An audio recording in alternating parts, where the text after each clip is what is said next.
Hello, welcome and welcome back. This is Jacob, and today we're gonna be continuing the narration for the Stultifera Navis side story in Arknights. And before we get into anything, quick two things. Number one, thank you very much. As I'm recording this, the channel has gone over the 200 subscriber mark, and well, thank you very much. That means quite a lot to me. And number two is regarding the story today. I was planning on going until the next section of the story, which you can see on screen is the Lost Flagship. I wanted it to go at least to 50% of the stage, but considering how many things have opened up in the Lost Flagship after a single mission, like it's literally a daisy chain of little events. So instead of ending today's episode on a cutscene, we're going to be ending on a portion of these events that have popped up all the way up until I think it's a cutscene stage, but we are not doing the cutscene, just the events leading up to it. Meanwhile, the Gran Faro section at the end does have a shit ton of scenes and text. So yeah, that it would have been way too long if I would have also recorded another scene on top of it. So apologies. But as per usual, we're going to begin here with the recap section of the last part. So for people who want to jump ahead, timestamp is in the description of the not description, in the comment section of the video. Just hit that and you're going to be straight on the stages and the continuing of the story. But first off, let's do the usual of on the last part.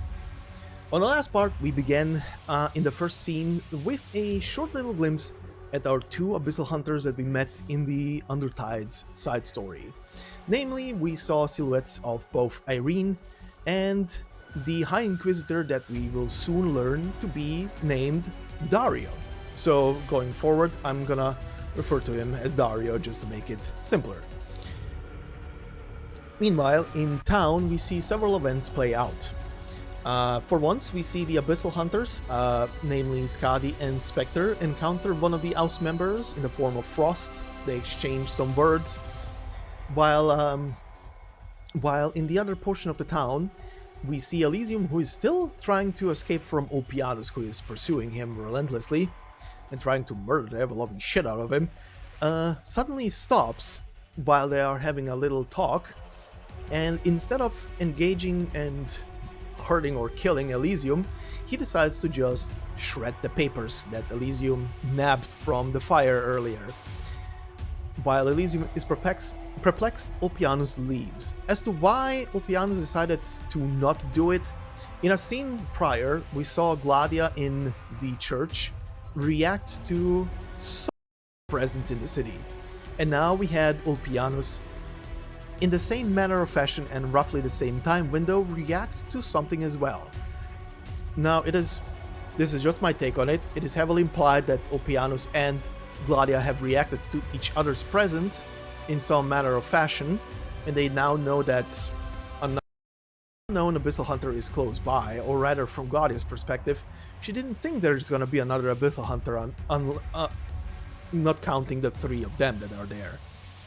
But something happened, Opianus leaves, Elysium is perplexed, and so it goes. Next we go back to the place where Spectre and Skadi met the House member. Now that the House member has left, Spectre runs into Amaya. Amaya, who has in the previous part been taken kidnapped by Opianus, is just going her way through the city, so nothing has happened to her, apparently. But she and Spectre exchange a couple of words. It becomes apparent that at least Amaya knows Spectre, especially because she calls her Laurentina by her given name. But they go their separate ways and Amaya leaves with the words of, "If you remember, come and find me." Or along those lines, essentially. Meanwhile, Tiago is trying to get Jordi out of the city. They run back home. They start packing Jordy's things, but before they can run away, the entrance to their house gets barricaded off by the townspeople. The townspeople, who are now in a panic and a frenzy, are trying to hand over the eager boy, aka Jordy, over to the Inquisition to make amends, to not get taken away by the Inquisition themselves. They're panicking, essentially. Tiago takes Jordy, they go to the roof, they escape out and run away. Tiago cannot keep, obviously, pace with the young boy, so he stays behind as Jordy keeps running out of town, but he stays behind and blocks the pursuer. He does engage in a bloody fistfight with the guy, which was quite a scene, I love it. And they soon begin to be surrounded by sea terrors, but as it becomes apparent, the sea terrors are not interested in them and they just keep on slithering by. Meanwhile, as Jordy escapes outside of town,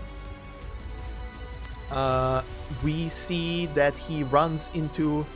First off, he stops because he notices that Tiago is not behind him. Then gets suddenly attacked by Ulpianus out of nowhere. Ulpianus is trying to take him because of his connection to this whole spiel with the lighthouse and everything, and his obviously parents and grandparents who worked on it, calling him the final key. But he gets interrupted in taking Jordy as a smoke bomb goes off and Elysium suddenly appears and nabs Jordy and they run back to the city. Meanwhile, at the same moment rather, the two Inquisitors from earlier, aka Dario and Irene, appear on the scene and they engage with Ulpianus. But Ulpianus ultimately escapes and the two decide to go to the city now. Meanwhile, in the city, the Inquisitor Carmen has a little talky-talk with one of the Church of the Deep followers. By getting some information out of the person, he gets a full-on confirmation that the Church of the Deep followers are in the city because they are also after the lighthouse. But it becomes apparent that more danger is about in the city as the Nethersea brand is starting to spread all around the place, and they now need to deal with that. Slowly but surely, everybody reconvenes in the city center, in the town square, and we have a meeting of a couple of very big and terrifying characters, larger than life characters. They negotiate, words are being exchanged, and once again we get someone to call out. I think it was Carmen, if I remember right, who calls out kal'tsit once again on her meddling about getting the key members of each side, just in general, not just then and there, but in general, to act and do things to cooperate and not kill each other, right? But plans are being held. Jordy and Elysium join the fray as well. Jordy being slightly interrogated by the Inquisition with his appearance and being an Ager and everything. Does say his sincere wish is to go to the lighthouse and see it for himself, because pretty much his whole family line has been working on it.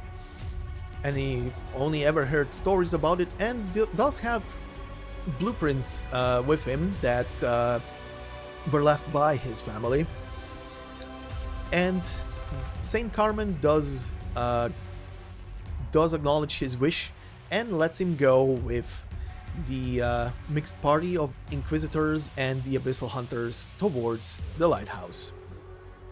Everybody goes to the dock, but the only two that stay behind are, well, I should say three, because I've never seen Elysium anywhere after that.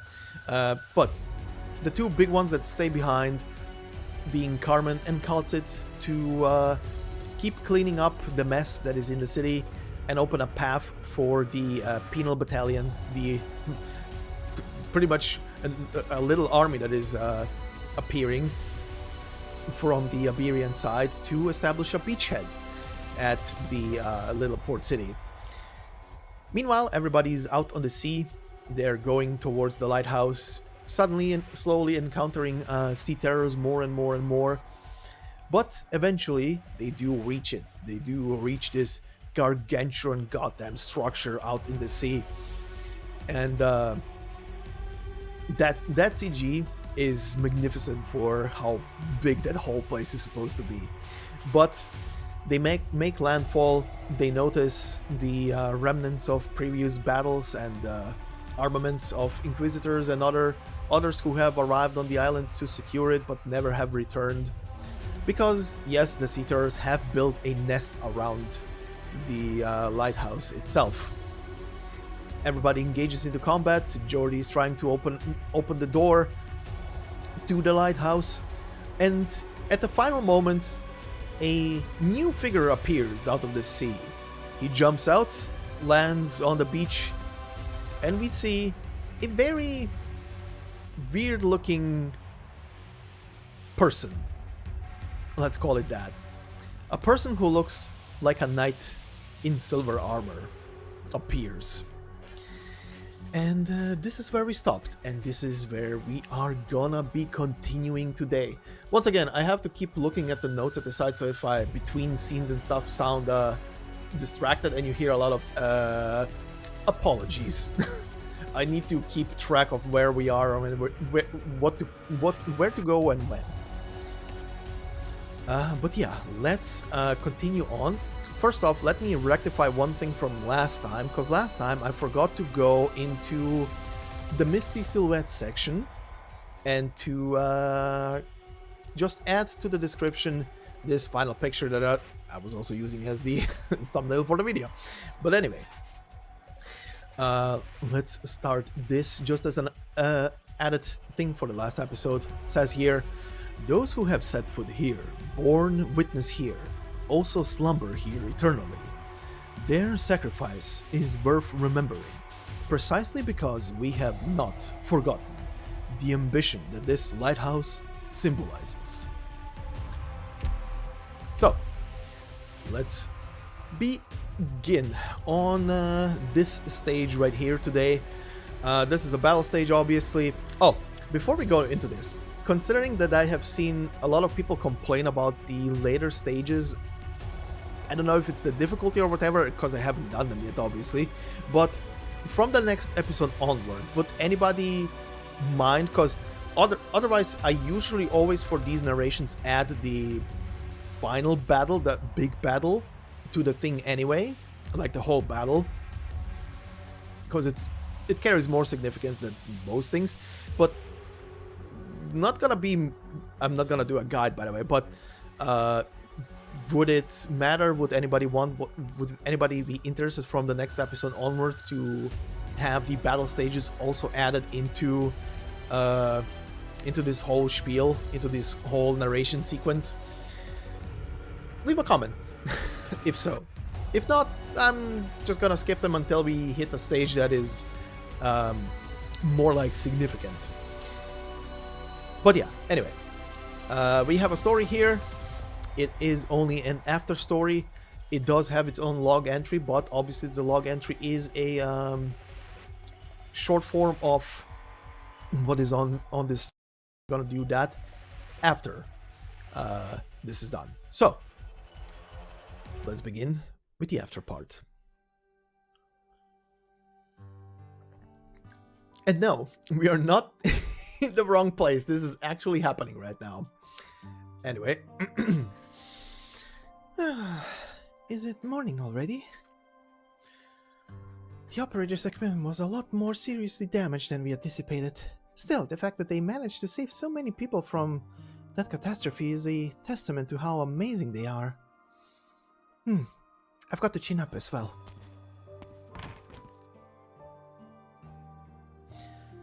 Hi Maria, I'm heading to pick up an order from the engineering department.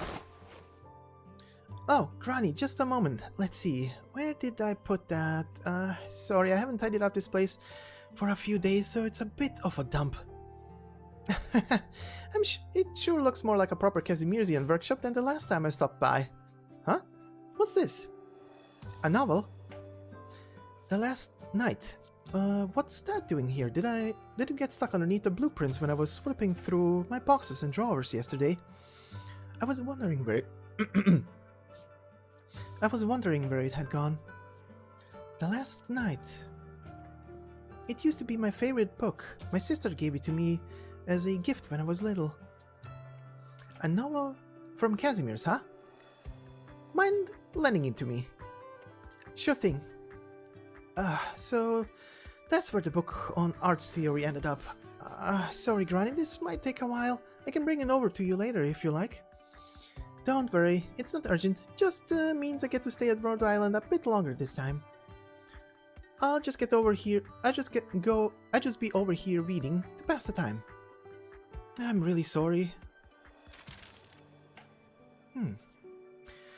The Last Night. The title is as pompous as it is cliché.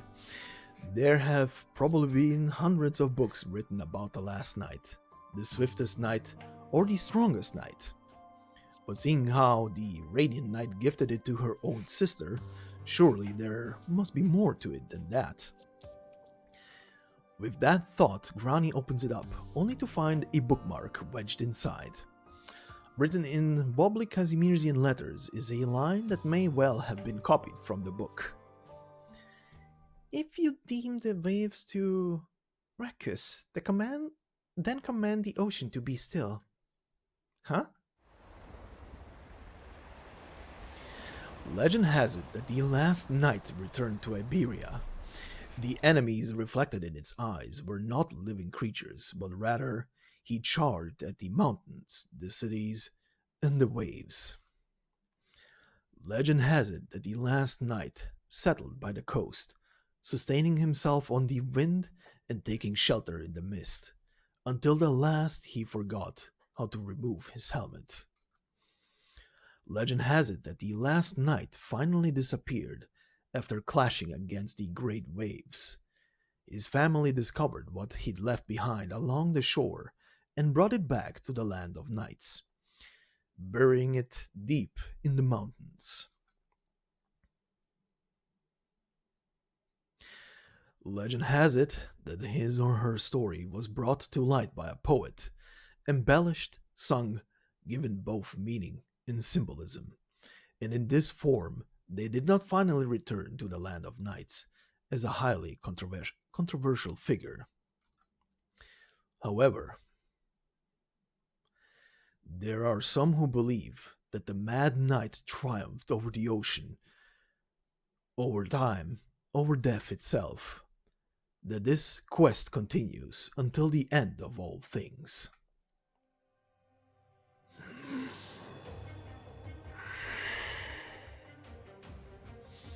What are you? The knight does not answer. His deathly gaze is fixed on Gladia. However, she quickly realizes that he is not actually looking at her.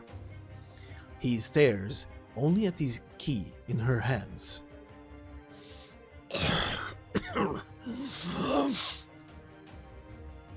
The knight opens his mouth as if to speak, but only a shriveled rasp comes forth, like the sound of muscle tearing. He begins to take a step forward.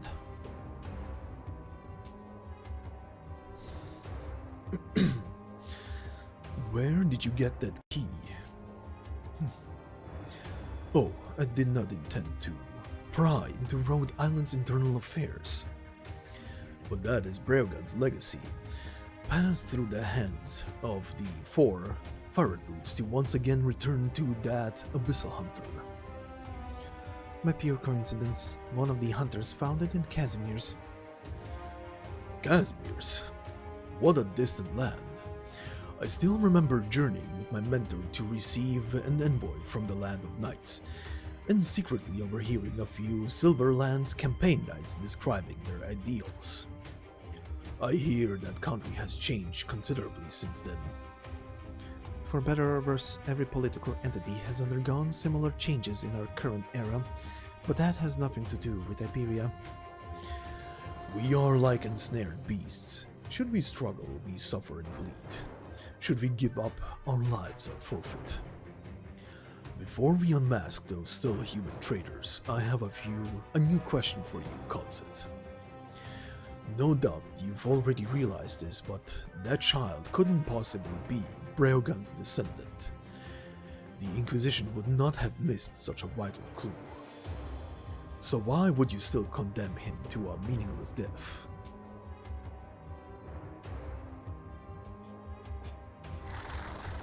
Sea Terror calls out to its kin with a slithering sound. Hi, Inquisitor. Their numbers are increasing, but none of them showed up until we reached the lighthouse. Sir, I found a way to open the main door. But the Eye of Iberia's core facilities are at the top of the tower, and it's very, very tall. The lift mechanism isn't working either, so we can only get up there by foot. Sea Terror's more slithering sounds. Hi, Inquisitor, we need more time. Take the Eager with you. There is no time to spare, Irene. Aye, right away. Wait, hold on. Intense slithering sounds.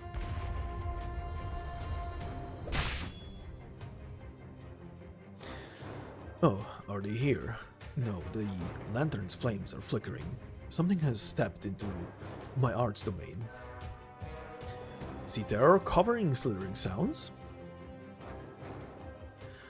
They are scared. Strange, these things have never shown signs of fear before. Confusion then? But what could be the cause? Confused slithering sounds?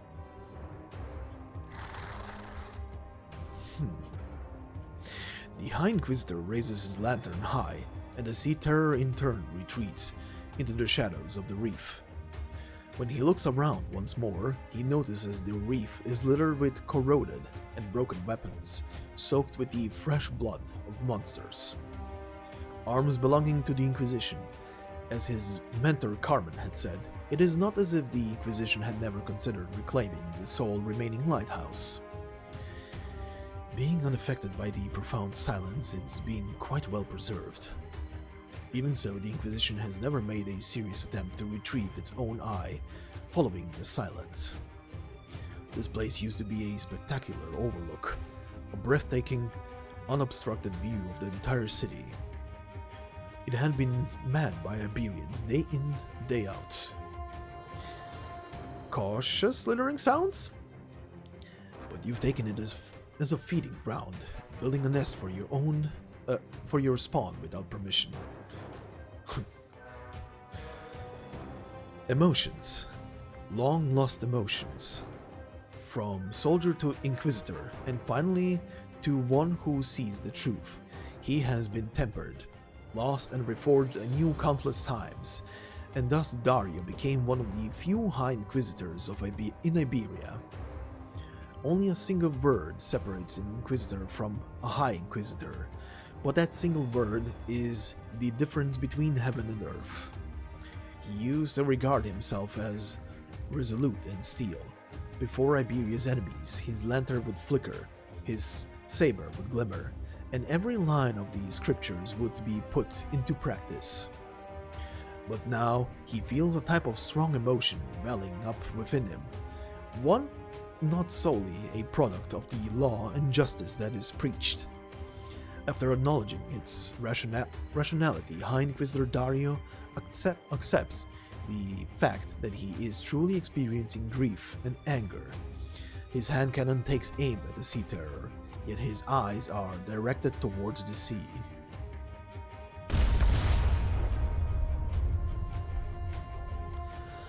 When you die, mankind may thrive. These words are not a part of our laws or scriptures, but rather yours. Survival of the fittest.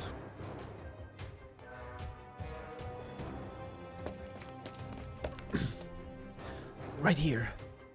It's just as the records say, the lighthouse relies on the power source located at its base, and the core column is divided into several areas. The console on this floor controls... Controls what? Signal recording.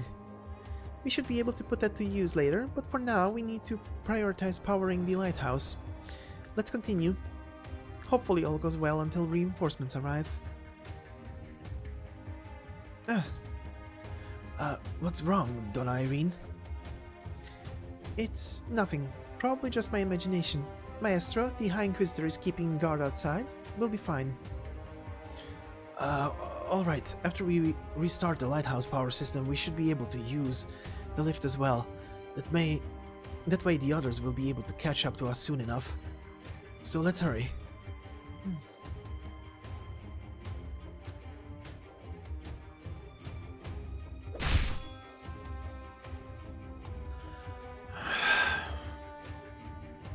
There's something odd about him, some kind of lingering scent.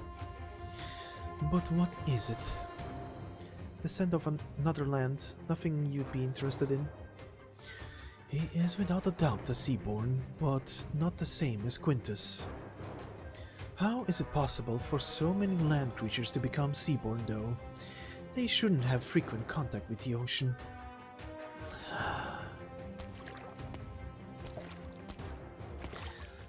With no way to communicate, we can do nothing but let his body lose all function.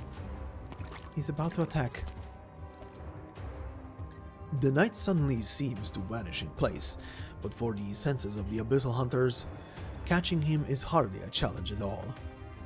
With his speed, he opts not to attack them, but instead leaps high into the air and bounds toward the lighthouse with a ferocious roar.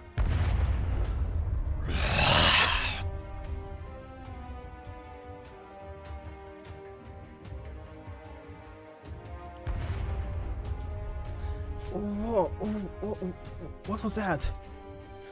Don't panic, keep climbing.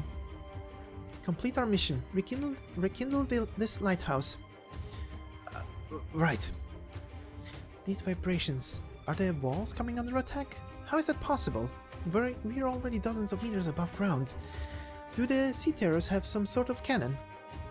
Or maybe some massive creature? But other than the tremor just now, I haven't noticed anything else. Maestro.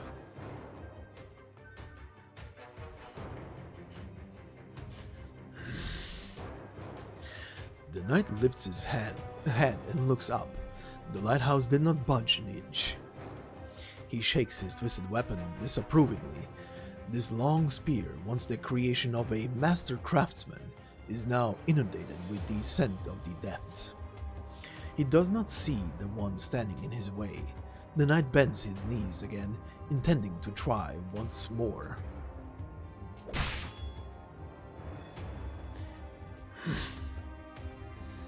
What are you doing? You contemptuously provoke Iberia, trespass upon restricted areas, and damage a precious heritage site. Just look at yourself. Do you have even a single shred of human-born dignity left in you? Dignity. Seems your vocal cords still work at least. The sea doesn't need. Crush the waves, trample the sun, and the pain. Things should not remain the same. The great tree takes root in this land. Your stance, your grey harbor, and that spear. You're from Casimir's. I am...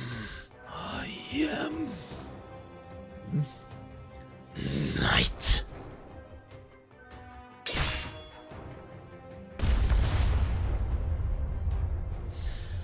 Slithering steel, ocean's waves. Lifting the lantern won't do anything. There's no sign of any other ships coming. The fluorescent Nethersea brand ignored him. He may well be the source of the sea terror's panic. Then, is he actually a Seaborn disguised as a human?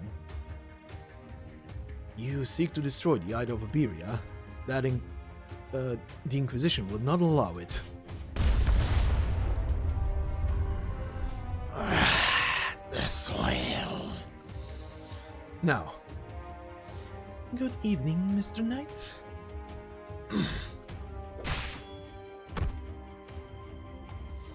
Where are the other two?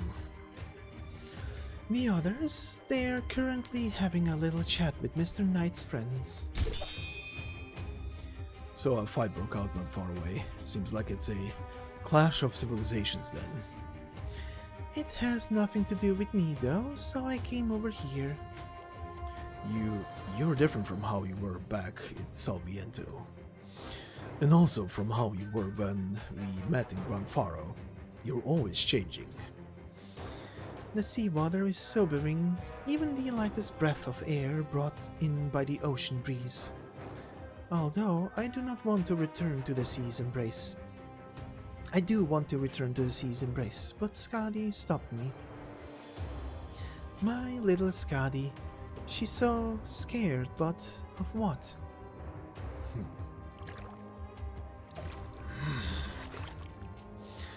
With what's going on right now, I need Gladius' explanation all the more.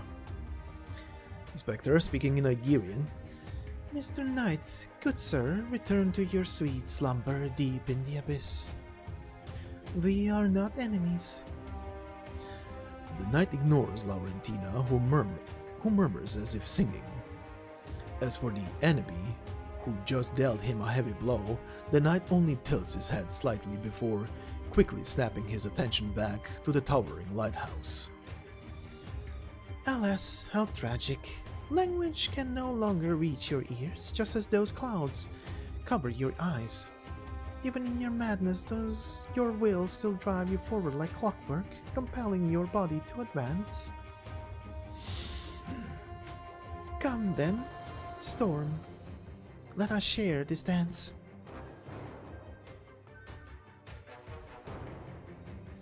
I found it, the main control panel. How's it looking? I'm not sure. This is more complicated than what's on the diagrams, but I've never actually operated these things before. That sound again. What's going on outside? Perhaps we're still underestimating the dangers we might encounter here. At this rate, holding out for the penal battalion's technicians might be... No, even if reinforcements arrive, the sacrifices required to repair the lighthouse under these conditions are akin to setting up camp under the crosshairs of a high-speed warship. Jordi, you're a civilian and a part of Iberia. For now, I won't ask where you come from or about what happened in Gran Faro's past. We're in a race against time. Right now, this instant, try your best to get all the information out of the Eye of Iberia as you can. Maestra and I will protect this tower, and we... Alright, I've managed to retrieve the logs. The panel is still responding, and the energy module underneath the tower is still functional. You act fast. Commendable. What's next? How long would it take to reboot the entire lighthouse? I'll see what I can do. Even though I know the people out there are fighting against those sea monsters, I still have to say this. As long as the panel is still responding, it shouldn't be too hard to restore it. I've read about this in the notes my parents left behind, but this would be my first time actually operating something like this, so it's still a bit of a gamble. Either way, it all takes time. We should probably... guard this place, right? Don't look down, keep moving forward.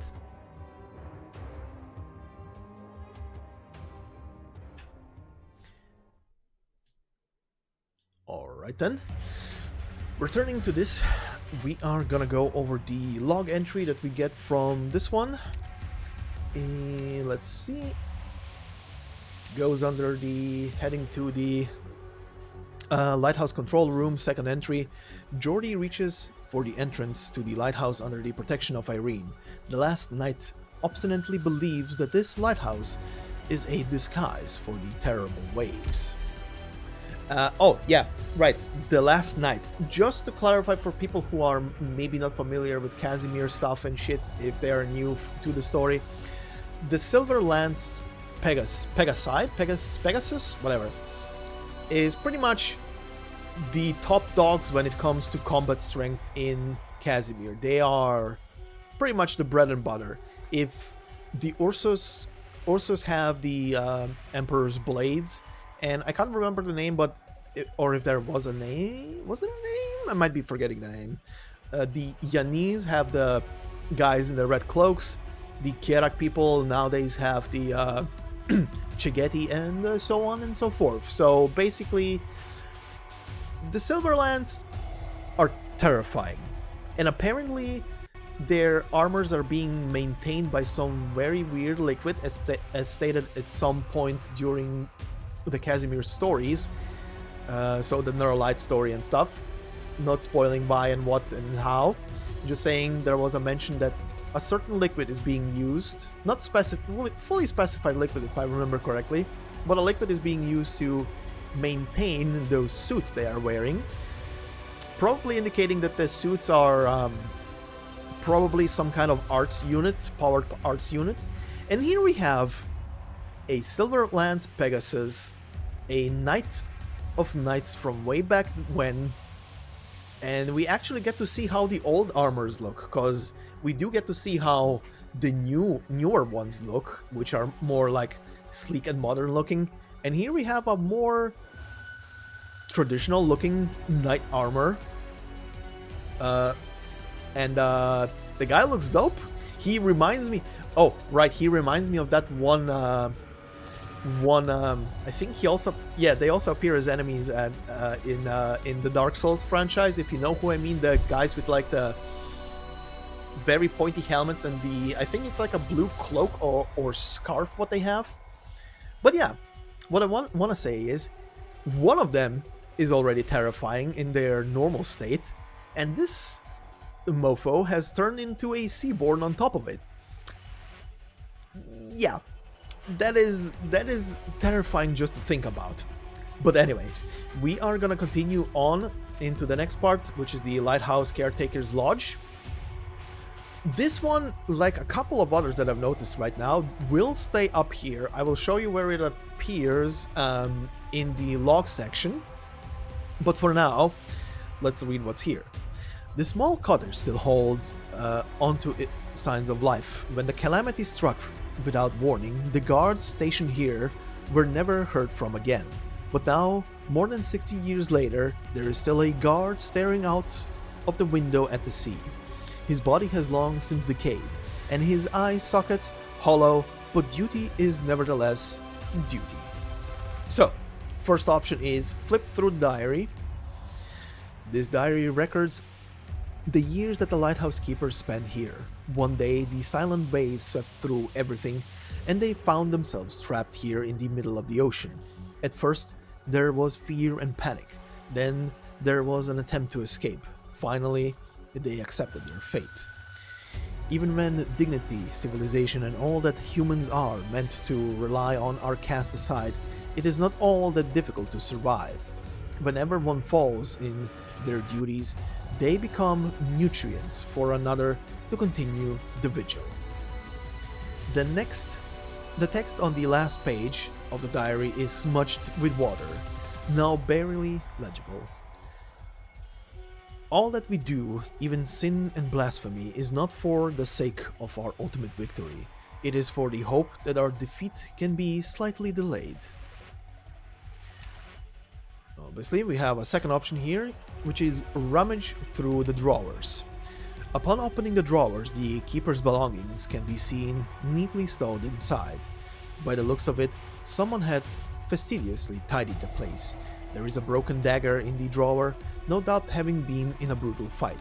There is also half a pack of tobacco, but no matches to go along with it, which must have disappointed the original owner. There are also a few arts units here that have fallen apart, with signs of having been repaired as much as possible.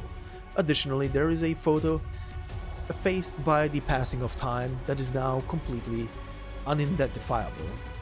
A small communication terminal is located here, the knob that adjusts its frequency, band-worn shiny smooth. There are still a few pieces of weathered jerky of unclear origin. Do not eat the old jerky.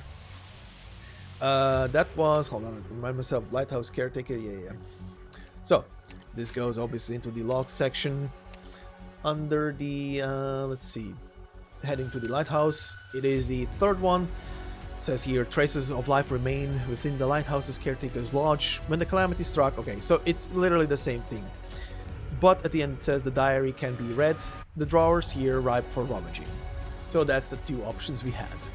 It does give us one extra item, which was visible on screen, which is this extinguished lantern. Says here, the Iberian scriptures teach us that the lantern's flame guides the way forward, that the place where it holds is the home we must safeguard. As long as the flame is not extinguished, neither will hope be.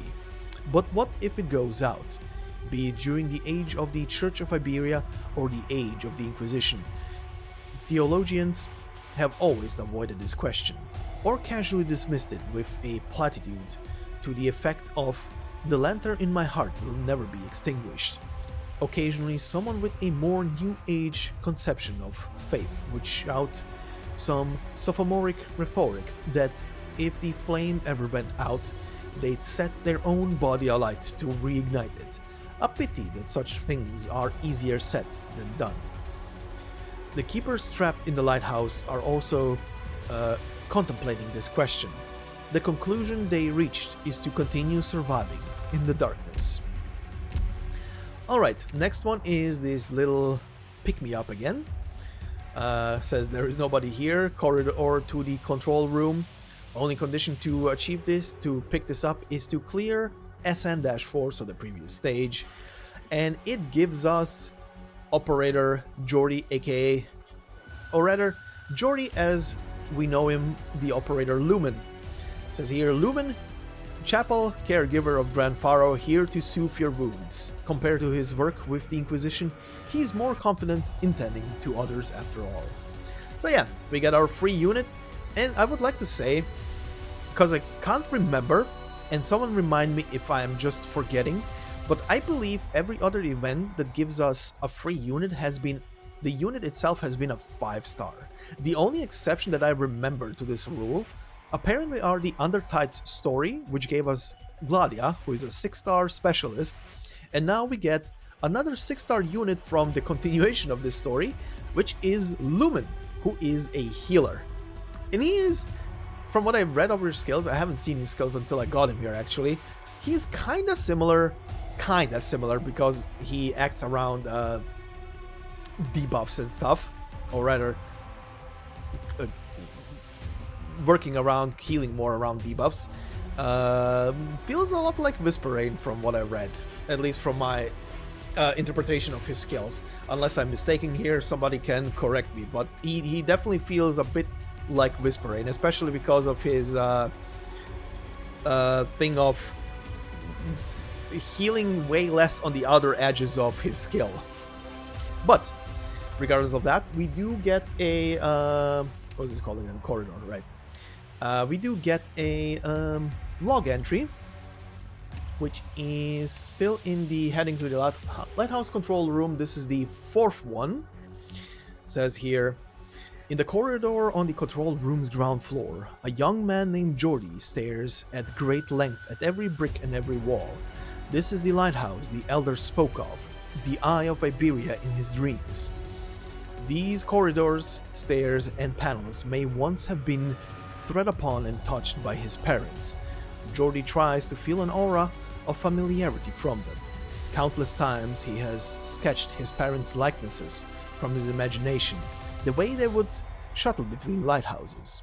Those few notes left behind correspond to reality line by line. Perhaps their bones are still interred somewhere in this lighthouse, and the thought makes him shudder. Now he stands at the same place, his hand covering the same control panel. Where then will fate take him? Jordi decides not to think about those things. He must accomplish his duties, irrespective of his identity, his worth, or his beliefs. Jordi stands here for the sake of his unrealistic dreams. And though he may be anxious and uncertain, the one thing he is not is lost. So that takes care of that. Our next stop is gonna be the next stage, which obviously gets its own log entry, but we will read that after we are fully done with the story. So let's begin with the before part.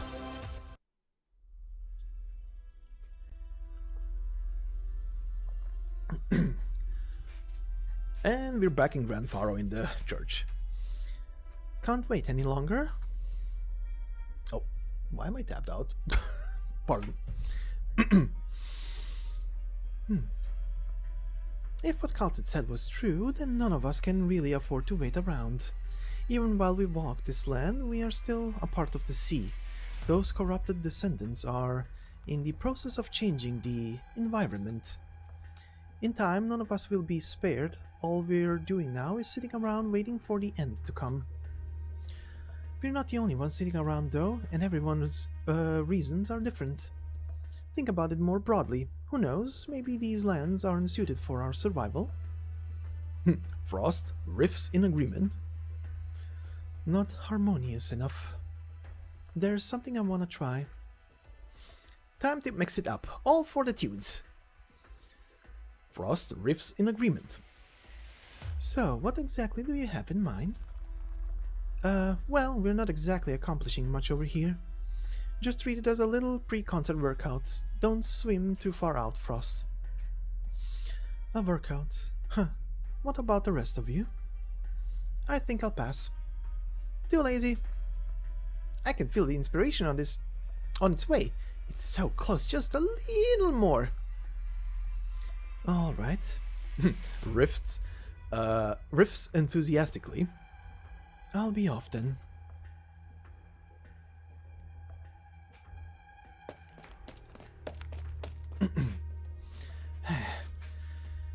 No, what did that woman and that Inquisitor do? How could they so easily erase the gift of the sea? Aegir. It must have been the Aegir. What the Aegir left behind, those strange machines, they must be destroyed. Sea Terror is making a slithering sound as it clings to the cultist's calves. That's right, my brother. The penal battalion has this place surrounded, and we've failed to break through. We've nowhere to run now. But our exalted prophet has returned to the sea. All that's left is to pave the way for her. Impatient slithering sounds. If they seek to hold back the tide, then let them dash against the rocks. My life is but one brick in a lengthy road.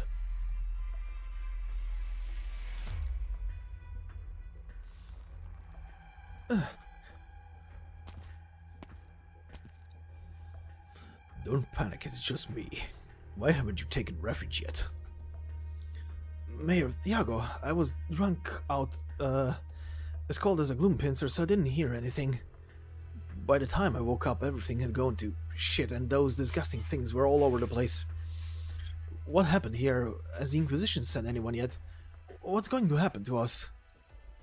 The Great Ocean is not guilty of any crime, but the Inquisition does not agree. They control the so-called law and have condemned us as sinners. Soon enough, the sea terrors will return to the ocean, but I cannot allow the Inquisitors to condemn Gran Faro to death just like that. What are you talking about? Have you gone mad? Mad? I'm not the one who's mad. I simply need to know. What can we do before the Inquisition destroys this town and rounds us all up to stand trial? An Inquisitor has already arrived. I saw that clearly when hiding in a little alley. I've never seen one that old before, and they gave me the chills. What are you gonna do then, Thiago? Go up to them and try to reason with them? We'll have to choose sides again, right?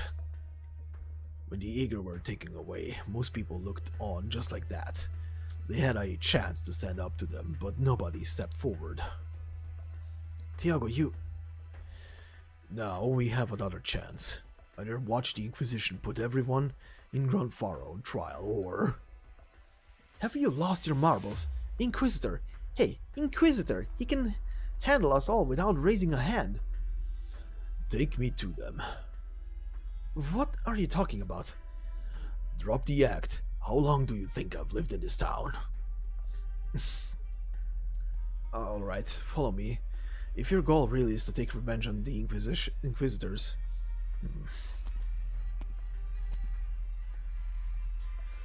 Just what are you up to, Mayor Tiago? Back to the lighthouse. Almost there. This is already taking too long. Pardon? Sorry. It's not your fault. It's mine for not having enough patience. Donna Inquisitor, if you're worried about the others, you can go and help them.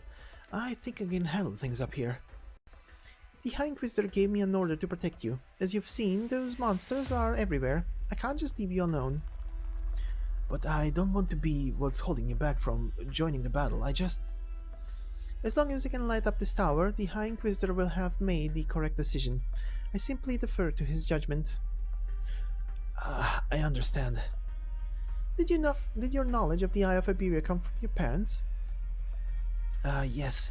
Or more precisely, it's the sum of all the Gran Faros past. They gathered all the best lighthouse engineers in all of Iberia. Or at least that's what my uncle told me. The territory used to be democrated by the Inquisition until it was abandoned after a string of incidents involving the Aegir and the Church of the Deep. I'm not trying to reopen old wounds, but I've been thinking. Before I left, I read the dossier about the sentence handed down at the time. No, never mind. Do you hate the Inquisition? To be honest, if there's anything that always hangs over the heads of the people back home, other than the ubiquitous dark clouds, it would be the word Inquisition. The town once glimmered, giving us the confidence to rebuild our homes. The workers and engineers gave everything they had to fight the disaster, but the Inquisition took everything before it even struck. And do you still believe that today? It's the place I grew up in. Everything I've ever seen or heard has only reinforced that lesson. And I'm sorry, ma'am. You're simply you are simply stating your lived experience, citizen. It is your actions that will prove your loyalty to Iberia. Still, I'm astonished you had the guts to say all of that in front of an Inquisitor. I never would have dared, not until I came here, but then I saw the eye. For the longest time, it's only appeared in my dreams, nothing more than a sculpture sitting in the plaza. Everyone in Gran Faro who came before me has passed this all down. Our duty, what we must do. It's all surging through me right now. Ma'am, do you see something glimmering at the base of the lighthouse? Something blue and sparkling like stars? That's the Nethersea brand. Do you really think you can fight me, Mr. Knight? You only care about the lighthouse. Why? Why do you cling to it so? Monstrous waves swallowing the sky. Even the stalk of wheat consumed by silence. All things great and small return to nothing. Sea Terror's agitated slurring sounds. He can speak, but not command his kin. The Sea Terrors are in disarray. Let us put an end to this.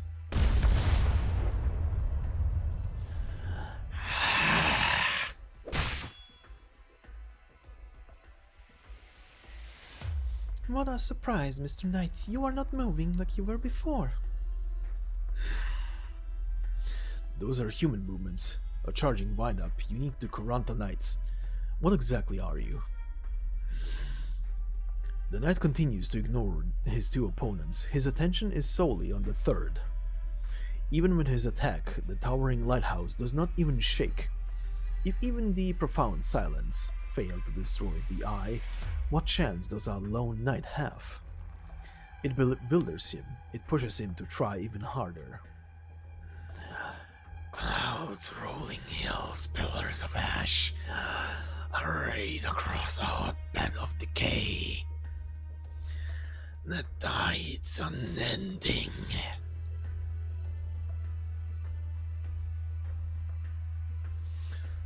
Sea Terror's violent slithering. You're injured, and the sea terrors are drawn to you. So it appears. Got a little scratched up on accident. Step aside, you're no longer fit to fight. Dario's eyes quickly dart across the abyssal hunter in front of him. Her movements had paused unnaturally a few times during the previous clash. He's heard reports about her. She was involved in the Salviento experiments, but the woman who stands before him is completely different from the one who emerged from that fierce battle.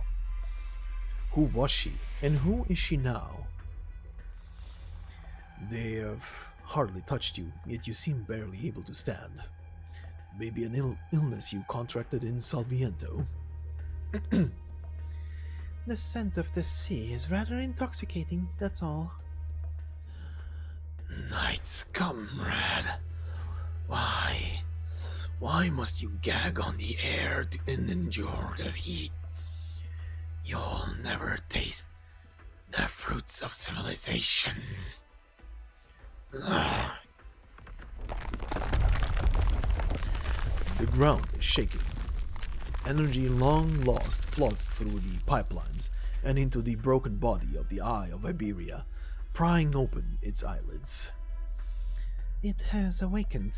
The entire island whispers the groans of its first light. Slowly it shakes off its winter, as if waking from centuries of hibernation. The cycle of all existence does not belong to the sea. The knight lifts his head, gazing up from the shadow beneath the great lighthouse. He is perplexed. That is not the monster's waves. Where are they?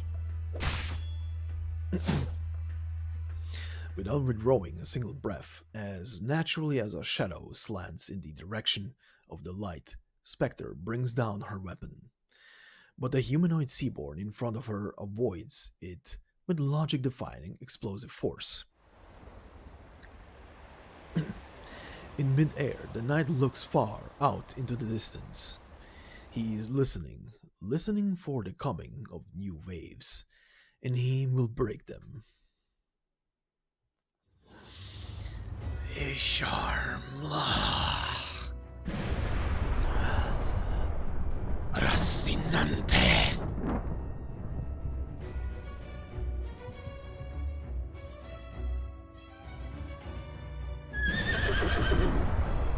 Now that's a horse. Chase. Turns out Mr. Knight is afraid of the light. Don't pursue him. He's not the only seaboard like that out there. Our only duty is to defend this lighthouse. He's only lost interest in the lighthouse. I don't care about the motivations of monsters. Are you saying I'm also a monster? You? You are undergoing a transformation. I don't know whether this is something that happens with every abyssal hunter, but if necessary, this reef will be the last bit of land you'll ever step on. You would still call this land when we're clearly surrounded by ocean? Disasters change coastlines, not national boundaries. Every last centimeter of land swallowed by the profound silence is still subject to the laws of Iberia.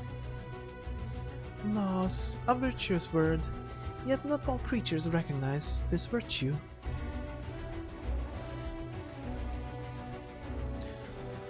Ready your blade.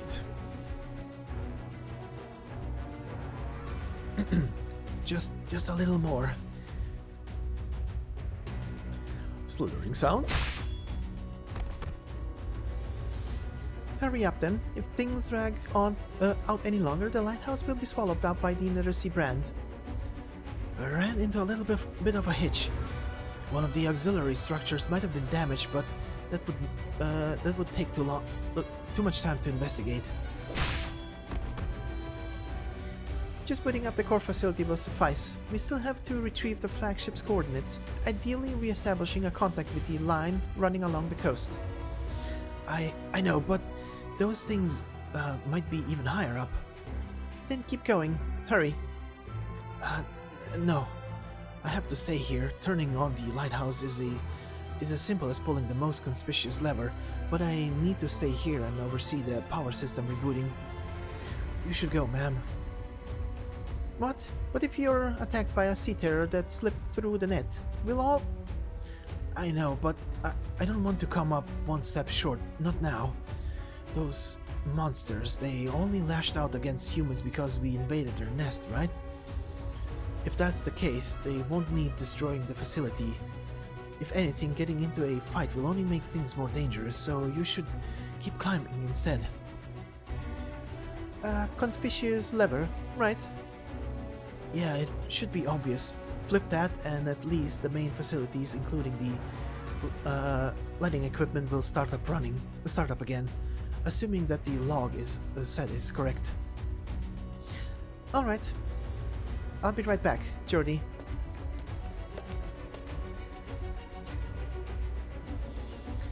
The console. Well, this is it. Nothing on the outside is visible from within the tower. Could these really not have sunk? How are they supposed to find the great dreadnought? Is it too late for the penal battalion to come to their aid? Are the cultists of Gran Faro hiding even more secrets? Just by pulling down on the lever in her hand, all of these questions would be answered. Irene should have been conflicted. She had accepted too much, learned much of the sea, and seen it all with her own eyes. Now's the time. I hope you're ready, Irene.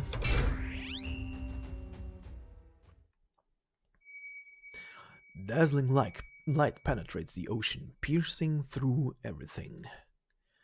The light will lead the way. The light can dispel the darkness. It worked. Hey, Jordy, did you see that? We did it. Slithering sounds rubbing against the wall. Merda.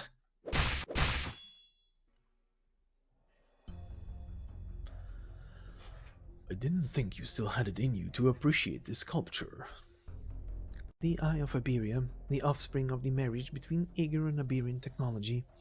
On land, each nomadic city can only seamlessly communicate within its walls. Between cities, however, is like crossing a moat. No system of communication can resolve the interference caused by Reginium-rich zones. The only solution is to set up base stations that are at constant risk of being destroyed by catastrophes. And here we are. If anybody ever has wondered why, despite all of the technology that the world of Arknights has, I mean, their freaking cities are moving objects, why they are not communicating in like a more net kind of internet kind of connection kind of way, or even have satellites? Well, Originium. And most importantly, catastrophes. I hear some countries have already adapted to technology of mobile base stations that navigate on a fixed route between cities. Their engineers are no different from those who guard our lighthouses. Even today, humans still stumble across this grand land, blindly grasping for clues. We must still grope our way across Terra in near total darkness. But what of the ocean? There is no Originium in the ocean. The Aegir's communication technology vastly surpasses anything we have on land. The Eye of Iberia is not just a set of lighthouses. It is, of course, Iberia's vision. Very few people know that it was left to us by Breogan as a microphone to connect all of Iberia. It has been a while, sir. Your work was invaluable in allowing the Inquisition to respond so quickly to Dame kal'tsit's proposal. How about you? Have you enjoyed your time in Gran Faro? Compared to the other cities where our colleagues lay dormant, this place can hardly be considered dangerous. So, what have you found here? My sincere apologies, sir. I doubt I know much more than you and the dame. The order gave to me by the High Inquisitor was to monitor Gran Faro for more potential enemies, those who would violate our laws and desecrate our country. My conclusion being, no, not for the time being. When the church's cultists appeared, you didn't notify your team in time. Correct. I determined those cultists to be impotent and took advantage of the penal battalion's withdrawal as a prime opportunity to go after their true mastermind. And did you find them? Are there more false bishops presiding over the sea's invasion of the land? Without concrete evidence, I can only speculate as to who their leader is. But Mayor Tiago, a worker from the Iberian hinterlands, is nominally the mayor of this town. Since the Eye of Iberia project was scrapped and the Inquisition made quick work of the traitors in Gran Faro, it's been no secret that he has been a pointed critic of the Inquisition. Thiago, one of Gran Faro's laborers, sheltering the cultists. It would seem we have our next target, Dame kal'tsit. There's one other thing. Lord Carmen, the penal battalion seems to have come under attack. What? They've invested a tertio just to quash the evil with it, writhing in Gran Faro, to the point that it's a rare luxury to see even a single badge. What could they be up against? The Nethersea brand has seeped through the ground to the surface, drawing a circle roughly 50 kilometers around Gran Faro. And it's a perfect circle, almost as if it was drawn with a compass. It's not the town that's been surrounded, though. It's us.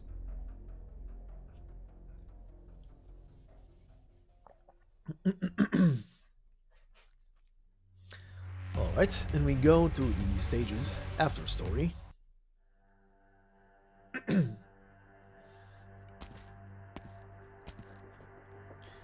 We're almost at our destination. What? You never would have reached Stultifera in one piece without me.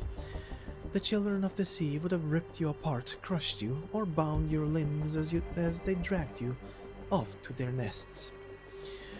You're not like Quintus. What might could you be talking about? My skin? This sack of flesh? None of that matters.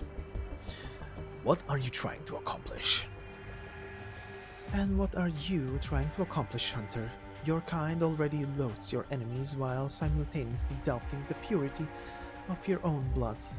But still, you pretend to be calm. What are you trying to get out of me? Silence, a wise choice. Eager are not a sociable lot, it is known, but it seems there are exceptions. Or are you just a bit of an unpopular grump? I can answer your question. Quintus wouldn't, nor will other humans, but the Seaborn will.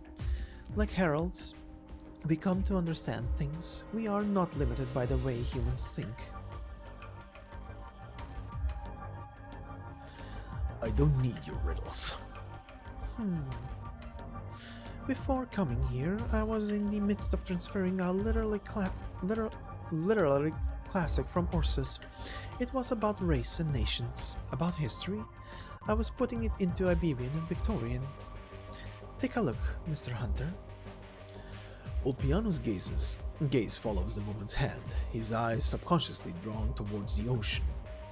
A pitch-black sea, dense with dark clouds, oppressive, and yet a vague outline of the starry sky is visible. Even the eager rarely look out across the ocean from the water surface. Different races, different countries. The land is fractured in every sense, and its conflicts are never-ending. But when you look over the boundless sea, do you see anything representing those divides?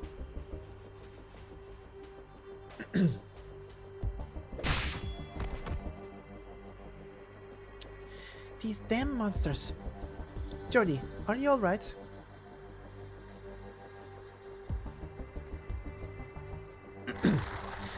Slithering sounds rubbing against the wall. Get away from me.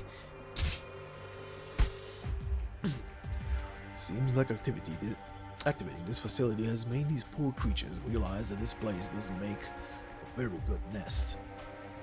Hi, Inquisitor. Keep ascending, Ager. Your hands are for wielding tools, not fire and steel.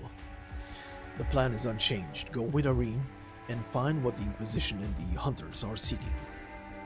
I know. Please be careful.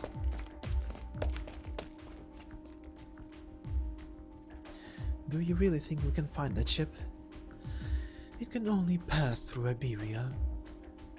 I don't understand. If it is a place like Rhode Island, why hasn't it tried to return in 60 years? We too are lost, unable to find a way back home. Is that not so? Sounds of steering slapping the water.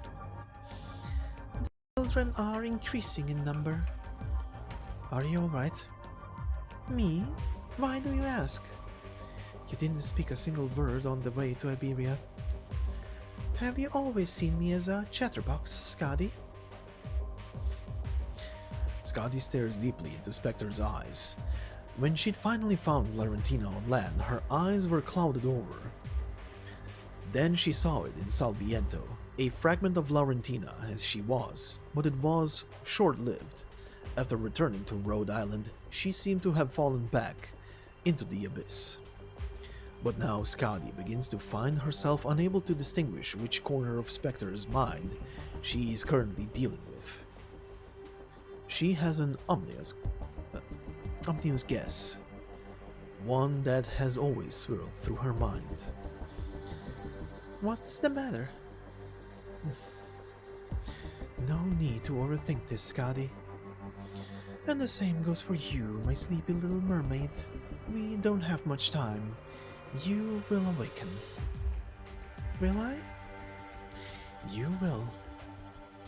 For the time being, go with Shark and take out the small fry. Their numbers are endless, so remember to adjust your breathing and conserve energy. You should already know that I prefer it that way. Must we be in such a hurry to perform again? The storm is not yet ready. Huh, but it seems our dance partner won't be kept waiting.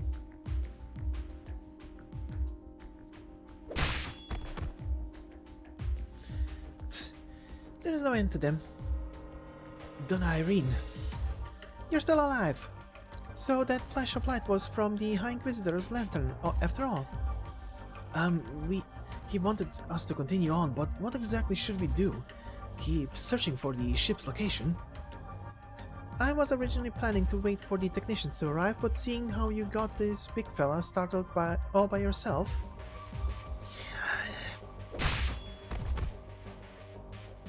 Make every second count.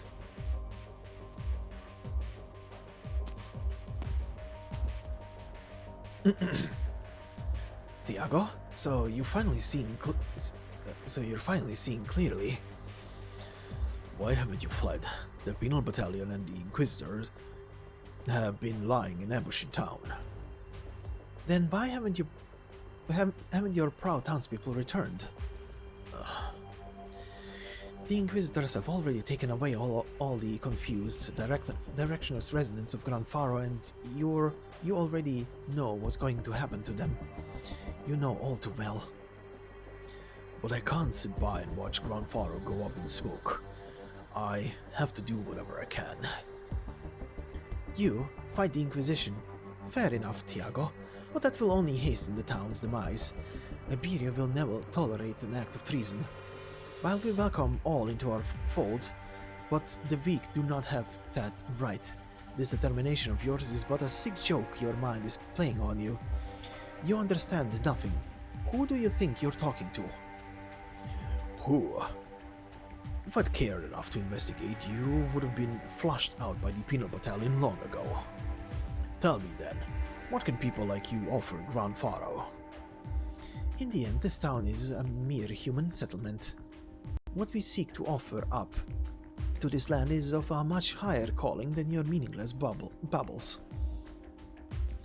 A slithering sound emerges from the cracks in the building. You've been followed.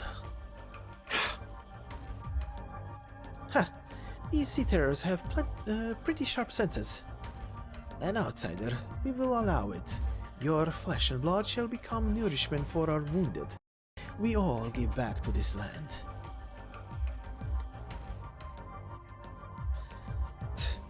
The Narration brand has already reached this far. The walls, the stairs, it's all over the place. Are you still not done yet? They're getting closer. Almost there. How does this make any sense? Even after all these years, the signal receiving devices are still operable. But why? How? Oh, the logs. Whoa, there it is. Now let's take a look. Yeah.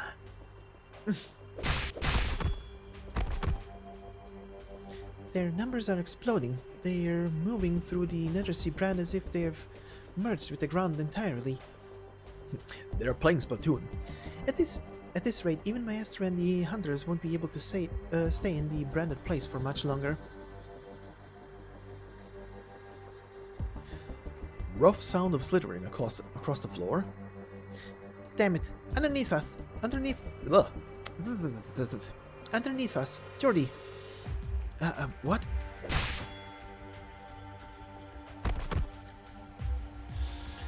Continue. Okay. Abyssal hunters. You're too weak. Swarms like this require swift movements. Spare yourself the energy to breathe. Like so.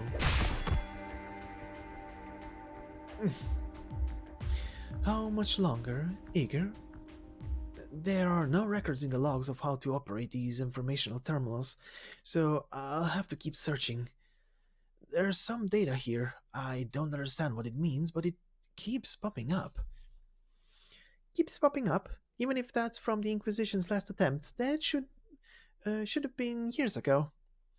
I'm not sure. I assume the data loss was caused by a power outage, but if my hypothesis is right, there's a ship that's been sending signals to this lighthouse for decades. What? How far away is it? I know, I'm looking. Where are the navigation records? What is it? It's very close. How can it be so close? What?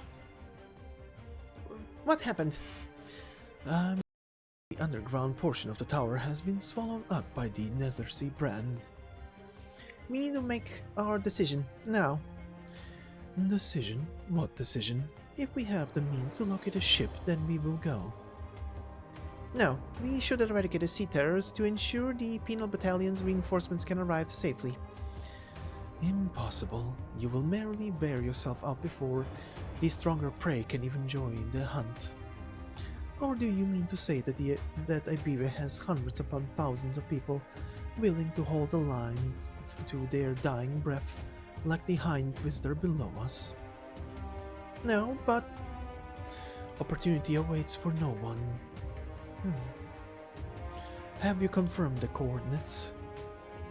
I can determine an approximate range, but I don't know why it's spinning around, or if that means it is being kept afloat by aberrant ocean currents. See that square surrounded by seaborne? That's what the ship looks like now. But that ship is the only vessel we have. You can leave. You can have it. We don't need it. No. Go with them. High Inquisitor? What did you just say? The Eye of Iberia has already been activated. There should still be some working safeguards in place. Lord Carmen will arrive to purge the evil remaining along these shores. We don't have time to waste on these endless hordes. Then I'll stay with you, sir. No, you ought to accompany them. You should go see the ocean. What saved your life? What let the rescuers find you? It wasn't me. It was the scriptures you hold in your hands. Make the right choice. Do not bring shame to Iberia. Understood, High Inquisitor. I will become Iberia's eyes and return the Stultifera to our country's embrace. Then go. I look forward to seeing the moment you pass down the correct verdict. Yes, High Inquisitor. You should leave too. Go with them. Sir, I don't want to. I want to stay here. It's too dangerous. I don't know a single thing about that golden vessel. The best I could do is bask in its magnificence, but I don't think that's where my duty lies. This might be a strange thing to say, but I only felt my own worth when I was exploring this lighthouse, so please let me stay here.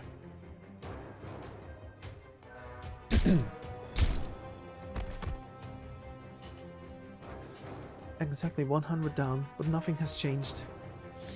They're like stars in the sky. Breaking the encirclement would be simple, but defending the lighthouse, how long would we be slashing away? What a fine colorful carpet they make as their carcasses dissolve. A carpet of life. Ah, this must be the most beautiful carpet in the land. True, the Nethersea brand is spreading, which means...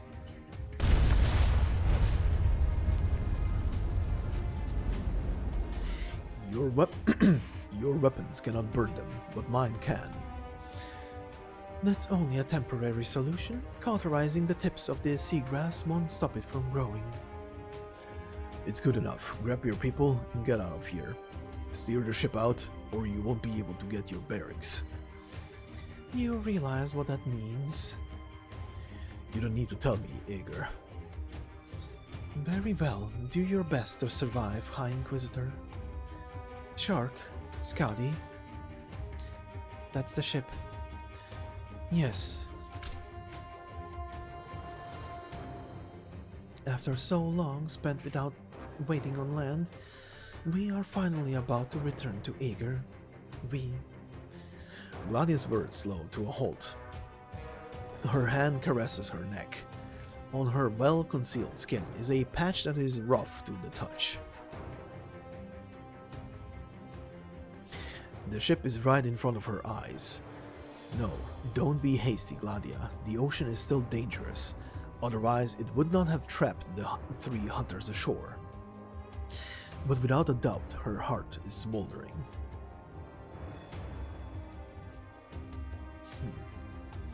They've left. That's right, which means we are stranded here until the Penal Battalion's reinforcements arrive. You've done well, Aeger, so you've earned the right to answer a question. Okay, I swear to answer truthfully. Did you make your own decision to leave the shore and come here with us? You're just an ordinary person, janitor or whatever, you are no warrior. Few can wander out to sea, let alone witness the battle against the sea terrors. Yet, look at your expression. Look, your expression doesn't shake at all under the light of my lantern. What are you thinking? What do you want? I can't even remember ever seeing my mother or father. Everyone always told me I'm an Aeger, and that we came here to repair the lighthouse. But it's all ruined. Before all this, I didn't know a single thing. I was lost and confused. To be honest, when the sea terrors came, someone told me to leave as soon as possible, but truthfully, I didn't know where I could go. Because I'm an Aeger, all I can do is keep my head down as I trudge to life.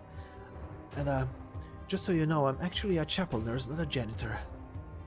But it doesn't really count as work, does it? All the things Mr. Elysium talks about, the way he acts, maybe that's what it really means to live life upon this land. That's why I felt like this was an opportunity. Are you not afraid of death? I don't think there's anyone who isn't, sir. I should be frank with you, the Nethersea brand has already completely engulfed the coastline. We don't have much time left. Oh. Lord Carmen and Dr. kal'tsit may have their methods, but I'm not so optimistic. When the others left, we were basically condemned to death. Is that why you insisted on me going with them? It It's too late to regret it now. You chose to defy me of your own free will. But even if you die here, your death would be by no means meaningless. You're not shaken. Just a little bit maybe, but even if I went with them, wouldn't I still have 9 to 1 odds of dying? As long as I stay here in this lighthouse, I can at least feel like I've already... Don't be in such a hurry to give up. The Eye of Iberia should have its own defenses. Go start them up. Alright, but where will he go? Now, we are alone at sea, far from our homeland. Again and again, we arrive on this little reef, the weight of our lives and our vessels, so much heavier than the place itself.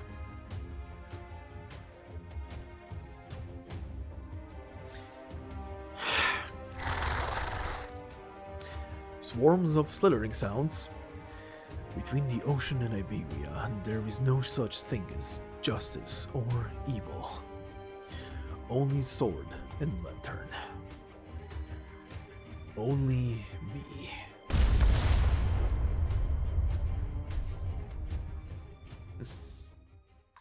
Alright then. So, that concludes the Lighthouse Control Room cutscenes, stage SN-5. So, we do get a log for this. It is in the heading to the lighthouse section. It is the final entry here, states, the Eye of Iberia is rekindled, and the conspiracy in Gran Faro seems to be drawing to a close. The ocean is always touching this land, pushing everything into the abyss. The remaining Church of the Deep cultists reach an agreement with Tiago. kal'tsit and Carmen are delayed, and there is no time to wait at the Eye of Iberia. The hunters and Irene decide to go ahead and locate the great ship. Okay then. So blah blah blah. That was that. So after this, these little two things open. We have another one to pick up a reward titled Half Opened Safe. That one goes into the next log section called Finding the Lost Flagship. It is the first entry. Says, in a half-open safe sits an outdated nautical chart, once used by the old Iberian fleet to conquer the seas, formerly a crystallization of their explorations through the mist. Unfortunately, it is now nothing more than scrap paper. A few other miscellaneous items also sit at the bottom of the safe, with nobody left to use them. These supplies can still come in handy. So basically this stage gave us a bit of currency and more furniture. But we continue to the worn out cabinet. It says right now there is nothing in the cabinet, and to receive the thing from here you need to collect 500 rusted compasses in total. And what we get from here is another component for Little Handy, and it is this thing called a housekeeping assistant module. It has two little modes as well. The first mode makes it so that the newly little thing that you can use now on stages called the Hand of the Saint can be used in two different forms. Form number one is to be able to remove the Netherseed brand from a path that it goes through, or the other one is Patrol, which basically makes it bounce between walls and it repeatedly hits and stuns inflicted targets. So that is considering that, but we do obviously get log entries and such. So again, it's in the Finding the Lost Flagship thing, second entry. Says here, inside the worn out cabinet sits a complex looking device. A thin line of Iberian text alongside it reads, Housekeeping Assistant Module. It seems to fit into one of the slots on Little Handy. It appears to have been carefully stashed here at some point. But where did it come from? And obviously we get the component in here as well. The Housekeeping Assistant Module Manual. It says here, The housekeeping assistant module component will enhance the efficacy of your of your home's cleaning specialist. Change the mode etched into its core, and it will cleanse the dust in your home and the filth in your soul.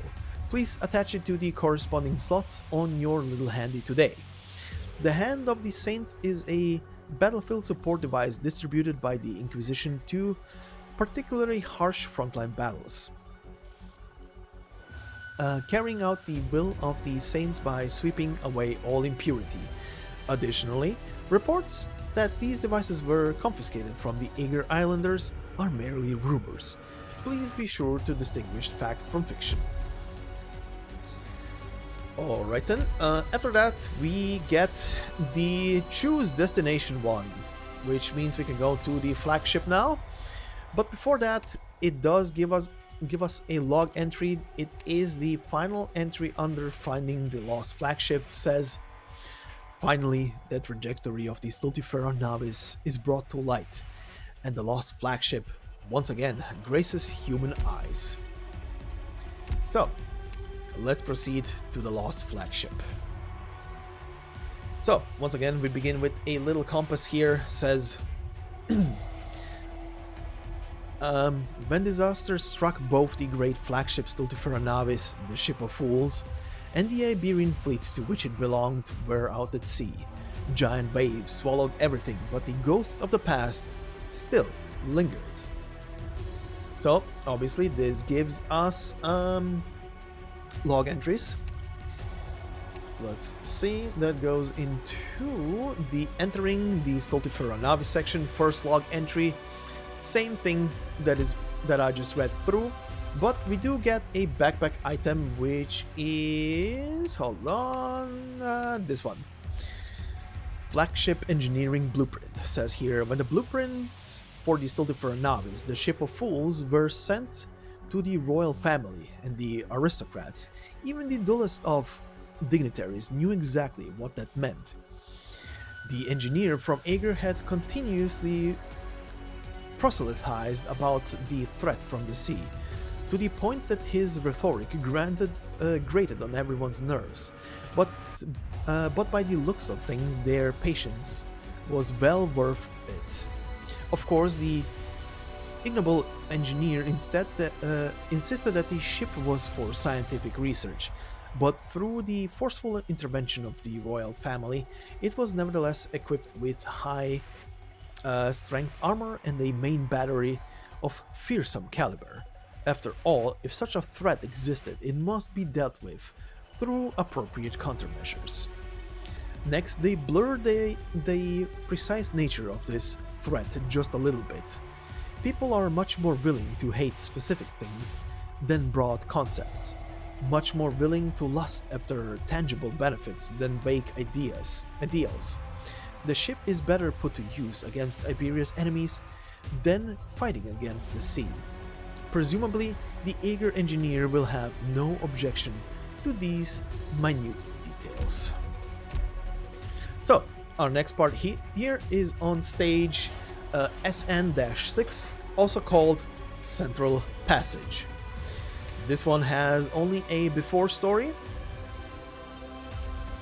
and it will be the only one the last story we'll look up today.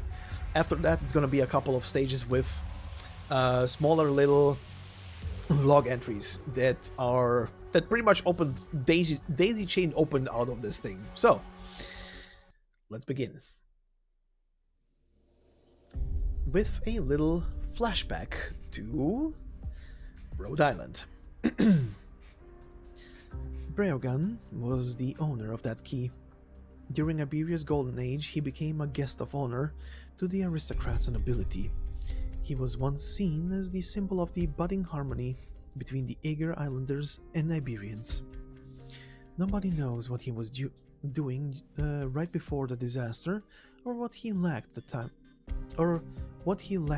time to do, but he had already left behind a significant legacy, and for you, significant directions. Regardless, he is part of the past. I have no doubt you will be the ones to make the choice here in the present. As for the key, the question of why Brogan's key was left in Casimir's is one we do not need answered. But it was found by the hunter Skadi. This was no coincidence, but rather an inevitability. You all have a natural sensibility towards the sea. Indeed, I handed the key to that band. You will learn what they truly are. Perhaps the eager will need to enlist their help. They are also searching for answers. Most of them are young, uncomfortable with the ocean's changes. After all, they cannot truly leave the place of their birth. Yes, I hope we'll succeed. Humanity faces too many problems, and the layers upon layers of disasters can easily extinguish the light of our current civilization. Gladia, if you wish to act alone, I won't try to dissuade you. Skadi is just like you. Perhaps all the hunters are. But whatever you do, don't think you can solve all of these land's problems by yourself. Ask away. I will answer any of your questions. Ishar Mla? Where did you hear that name?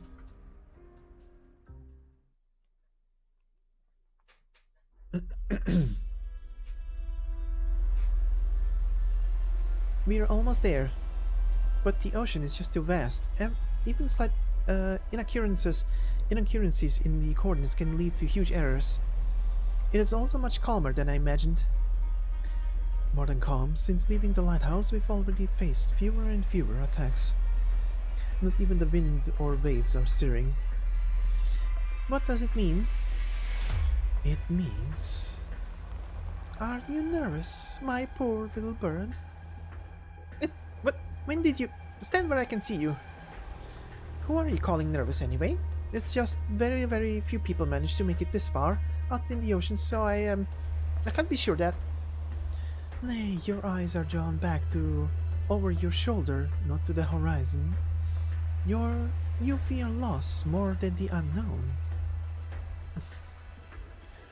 Your superior gave you this chance so you could board the Stultifera and to reach out to the eager, not for you to wallow indecisively.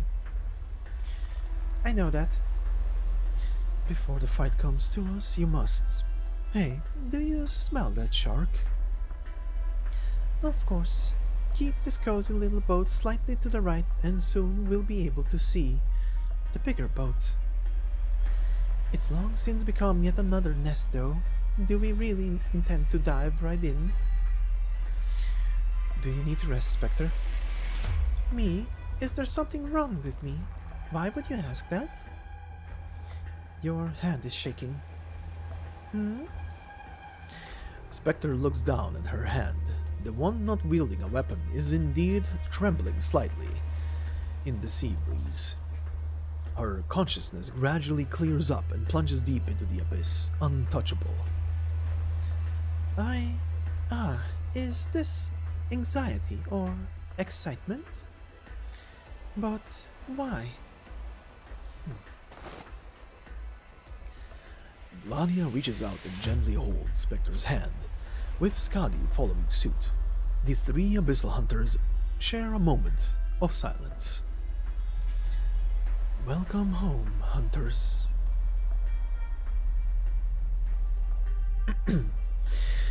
Gladia solemnly steps onto the ship's bow. The sea breeze cleaves a path through the night, carrying upon it a familiar scent. The quiet vessel sleeps soundly atop the ocean. It is a vessel of the sea breeze, the guest of an era.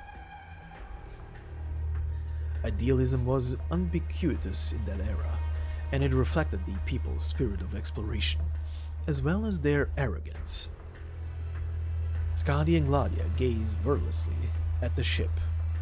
In an instant, they are inundated with a flood of thoughts, but in the end, they are invariably dragged back to the past, their youth, their home, the rhythmic swaying of the ship. Only Spectre continues to grip tightly onto the weapon in her hand, the sea breeze picking up slightly. This breeze will carry the hunters home.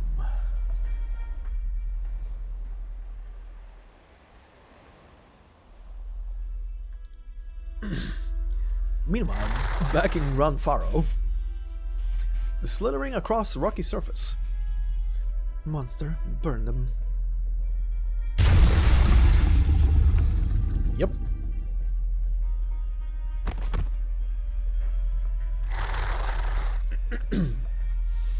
Lord Carmen, we can't afford to stay here much longer. The team of hunters is in danger. The penal battalion is being held back. It seems even I have underestimated the extent of the Church of the Deep State. We should have cleared a temporary forward base at Gran Faro to continue the pursuit. We didn't have a choice. If we have no way to secure the town, we'll be under attack from both sides. An Iberian tertio consists of at least 10 companies, approximately 3,000 people. The officers of the penal battalion are more than sufficient to lead them to victory. You seem quite knowledgeable about this. We've crossed paths before, paths more than once. Are you suggesting we let the penal battalion handle Gran Faro and head straight to the Eye of Iberia? I wouldn't be opposed to that proposal. We were dealing with Victoria's fleet. Were we dealing with Victoria's fleet? Otherwise, our losses will be even greater.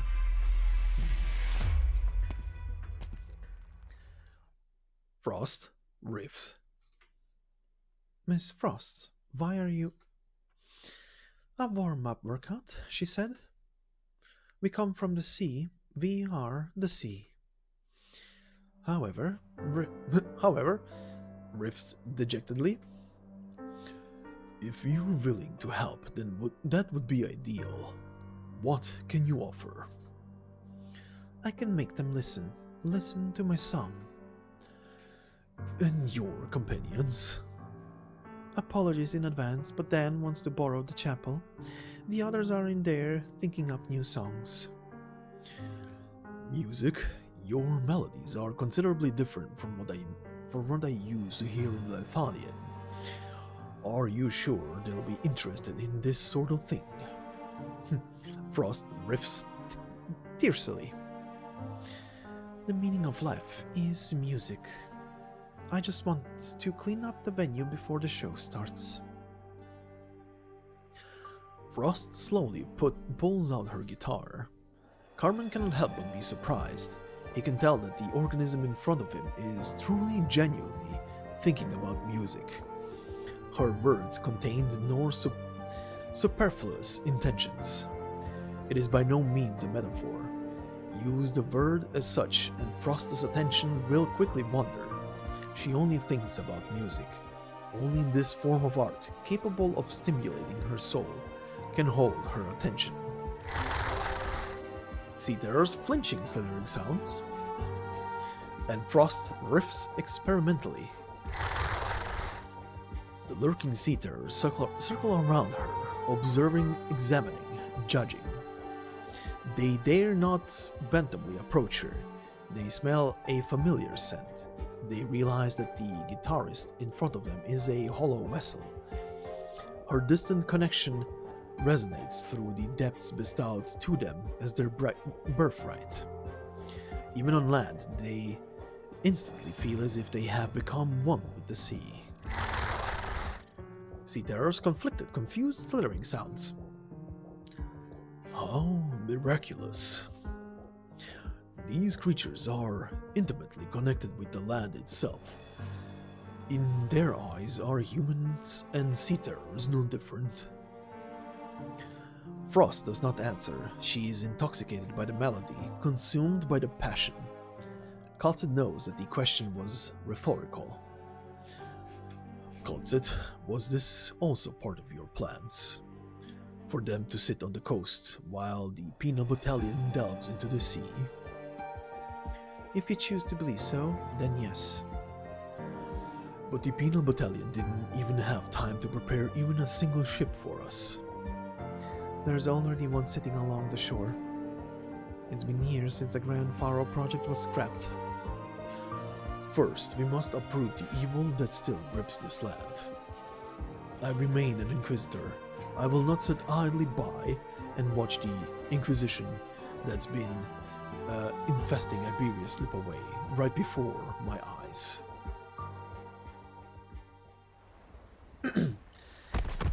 Meanwhile, on the Stultifera... Wow. Are you alright? Let go of me. Don't just go around picking people up. But my fragile little bird, how will you climb up the stall deck if I don't carry you? That's not what I meant. Forget it. What's the matter?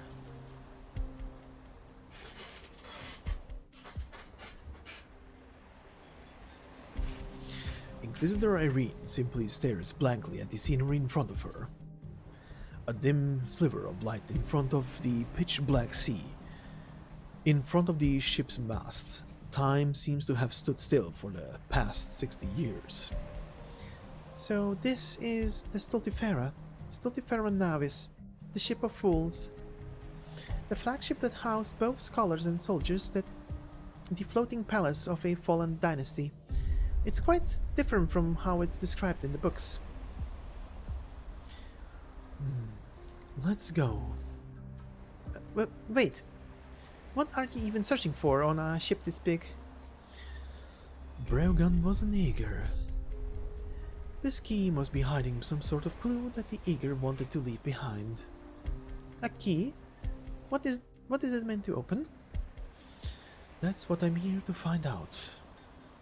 Even ignoring its size, the ship's also been lost at sea for 60 years. How do you plan to? Perhaps you young Iberians haven't had much exposure to these transport vessels. Even with Breogan's help, this thing was so shoddily built. Why, you... Where the sea is calm on our way here, I'm sure you know the answer. Then my next question for you is this. Why didn't this ship sink? You don't mean... Footsteps. Heavy, viscous footsteps. A shadow appears on the deck, where no living beings should stir. No, Irene immediately reprimands herself for having such a thought. Gladia's question was also on her mind. Along the shore, in the waters, she's already seen so many of these.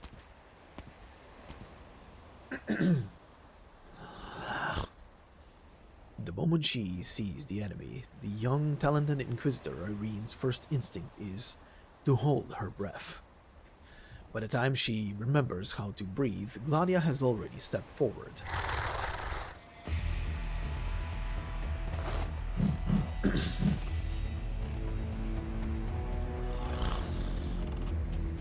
Interesting, you managed to dodge it.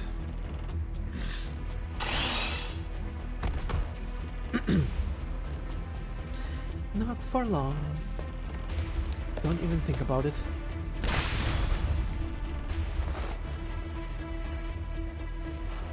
What? It hit inside the cabin. Should we chase it? Yes, that is where it went. But why would it hide inside? We're out in the middle of the ocean. What do we do? It's not alone. There's more than one seaborne on the ship, and even more sea terrors. We should split up. I'll go after it. I'll head down. Down? How? Do you people already know the layout of the ship? We don't, but that's nothing a sharp blade can solve. Excuse me, this is the most important legacy of the Iberian sages we're talking about here. And where will you go, little bird? I have an obligation to supervise you, so I'll go with you. There are so many mysteries shrouding the Stultifera. If it's been preserved this well, why did it never try to return to Iberia in the last 60 years? As an Inquisitor, I must uncover the truth. Shall we hold hands, then? What's the meaning of this? You are a fruit of elegance and grace, but your hard work and natural talents are worthless before the enemies you'll face. I fear we will lose you but a momentary lapse of focus. You look down on others too much, Eager. Keep her safe then. Will do. Shark, Hmm? did you remember something? The sea breeze told me it spoke of a sculpture. It is weeping, waiting for me. Will I be able to find it on this ship? Of course, but make it quick. I'll be waiting for you. What sculpture? Well, let us say our greetings to the deceased while searching for its whereabouts, Skadi. I'm glad you still remember my name.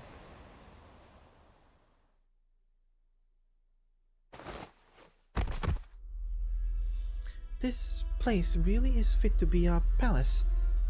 But how is it so pristine? There's not a speck of dust to be found. Look, even the floorboards are sparkling. Maybe someone wanted to keep it tidy. Who though? Who knows? You said you were going to pursue that monster. How are you planning on doing that? Its scent doesn't lie. Though this place is full of putrid smells, there must be more.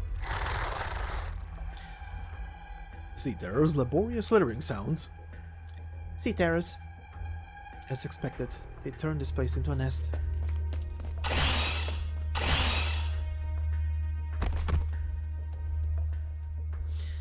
I'll handle this. See, there are slithers around in place. Wait, Spectre, the scent's coming from below.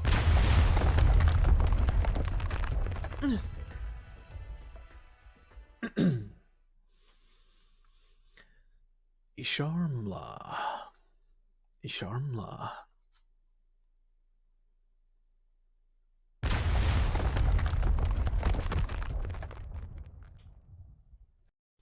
That impact. Are you alright, Spectre? Spectre? Laurentina? What are you looking at? A mirror? Why is there a mirror? The mirror's been broken. What's with this place? Why did the Iberians make a transport vessel into a palace? It's nothing like Rhode Island. Is there anything special about the mirror? I saw it. At first, there was a speck of light from the surface of the shattered mirror, but it quickly gave way to the dark shadow beneath it, its eye. The Seaborn had long been waiting here, sitting alone in its golden hall.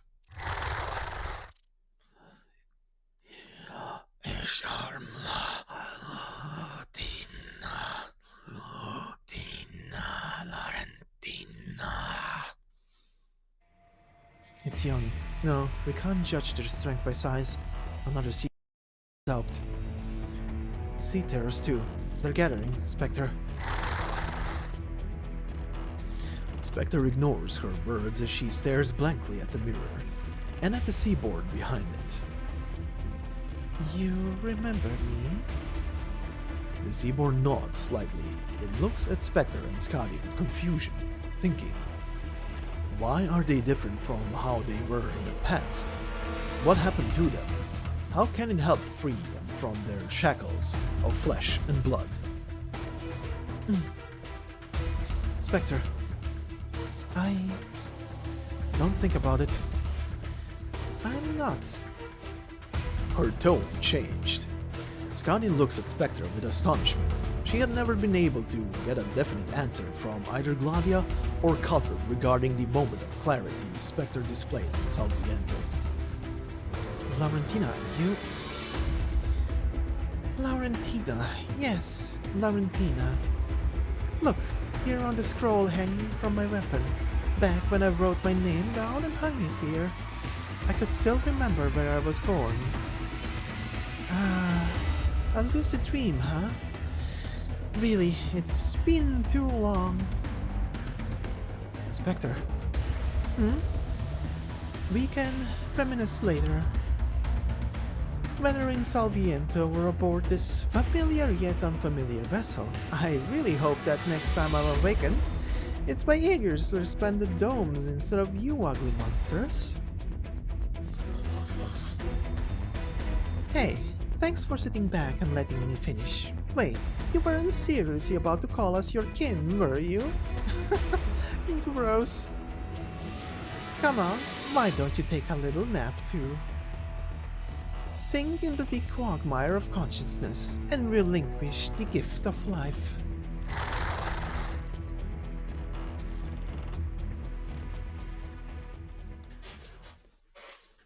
The shark is awake. I repeat, the shark is awake. Anyway, we will finish off with a couple of extra stages here at the end to round this up. Oh boy, I see the length of the recording already, Jesus Christ. Anyway, we get a literal daisy chain of events here, going all the way to the back of the ship. So, first off, we begin with these first two. Now, this one says, and this one is one of the stages that lets you still choose even if after you interact with it. Says here, there are several pieces of damaged art in the officer's lounge. Large torn apart oil paintings, pure white sculpture shattered into pieces, caved in bronze reliefs. There are also more bizarre things like a billiard table inlaid with silver and a number of poker cards with intricate patterns that appear to be hand-drawn. So, at first, you can only search the lounge, which is what we're gonna do here right now. Let me just double check this goddamn thing. So I do this in order. Yeah, officer's lounge. So yeah, you can only do search the lounge. It does, however, give you a log entry already here, which we're gonna read. So let's begin with search. For whatever reason, the traces of the passing years can be seen on this note. It has never been moved, replaced, or dusted, always remaining in its original position, faithfully conveying the message left by the one who penned it, day after day, year after year. Don't touch them, these are my treasures and you'll pay if anything goes missing. Try to control yourself the next time you get into a fight.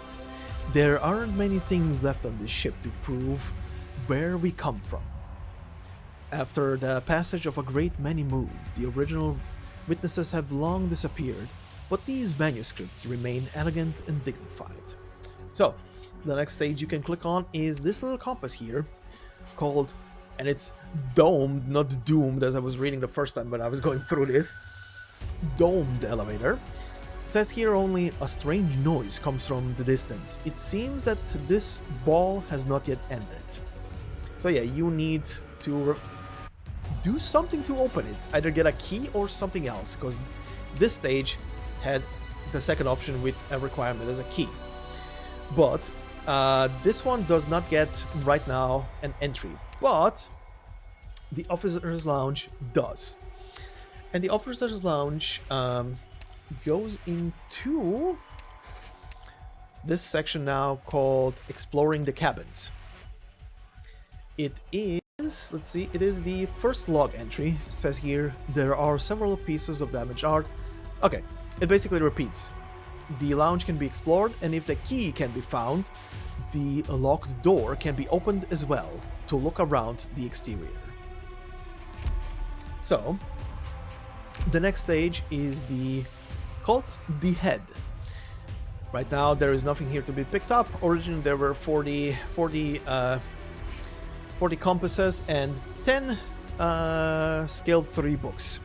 Only requirement to acquire this is to clear stage SN-6. Pardon. But it gets a record, so we go here, exploring the ship. It is the second log entry. Says, inside the bathroom, everything looks good as new, and the drops of water dribble from the spigot. The only unusual thing is that all the mirrors have been shattered, now only able to reflect broken images. There are still unused supplies in the storage box under the sink. The supplies can still come in handy. So, next one was this speech bubble right here called Crew Quarters. Right now it says there is nothing left here except a bed that will never again offer sweet dreams to anyone. But the crew quarters, double checking, same, yep, obviously the same thing, exploring the cabins. Third entry says here, from inside the crew quarters comes a strange noise, as if something is persistently rapping against the wall. Regular and hollow, persistent and monotonous. This was an interaction stage, and if you interact with it, you get also the fourth entry here. It says, unsurprisingly, it's a sea terror. It stumbles to a halt and turns around. If sea terrors also possess the mental state of confusion, then the creature before your eyes is without a doubt confused. It seems to have been battling a wall for some time now. A side of its body, thorny and chitinous from the collisions. If it has no way to leave, it will ultimately give up, turning itself into nutrients for its kin. Its body has been impaled with a string of keys, likely remnants of its last mortal struggle. Its opponent had likely broken their blade and reached for whatever sharp object were available, persisting until the bitter end. Perhaps the wound just happened to cut into a certain nerve node in the sea terror, or perhaps there is some other reason it escaped to the crew quarters and decided to do battle against a wall. There might even be another possibility. In any case, it's time to put it out of its misery. So yeah, you get the key for the stage back here again, for the officer's lounge, for open the inner door. So we open the inner door. It says, the locked door has been opened. This area inside the lounge originally was a small conference room. But by the looks of things, the last meeting held here did not go very well. Documents are strewn all over the ground, trampled upon by panicked footprints. A huge chart hangs in the conference room, marking the positions of every ship in the Grand Fleet. The icons that once represented their existence have all been extinguished, leaving the chart empty. Its azure background now symbolizes the boundless ocean upon which this flagship floats alone. And thus the mightiest fleet ever known to Terra quietly dissolved into this blue expanse. Join the pride and ambition of Iberia past. And for the final thing today, we will go over here to the tool room. It says here, this used to be the tool room on the Stultifera, used to store instruments, tools, and supplies needed for the ship's maintenance. But for a ship that has had to endure horrific calamity, losing its mobility in the process, banking on these tools alone might be a bit of a wishful thinking. So we get search the cabinet or rummage through the drawers, so let's go search first. It may well be the case that even the most skilled craftsmen of today's nations would be helpless before these devices, not because of how complex their structure is, but rather from the difficulty of operating their arts units. Most of these tools are fairly simple for a beginner to operate. A flip of a switch and a few button presses, and they'll spring to life and efficiently get the job done. The only issue is nobody knows exactly why they work. Just as humans cannot imagine walking without legs or grasping without hands, these machines lack any kind of reasonable engine or power supply mechanism. Only God knows how they work. The way they use Originium is completely different. Alright, and then we check the rummage through the drawers.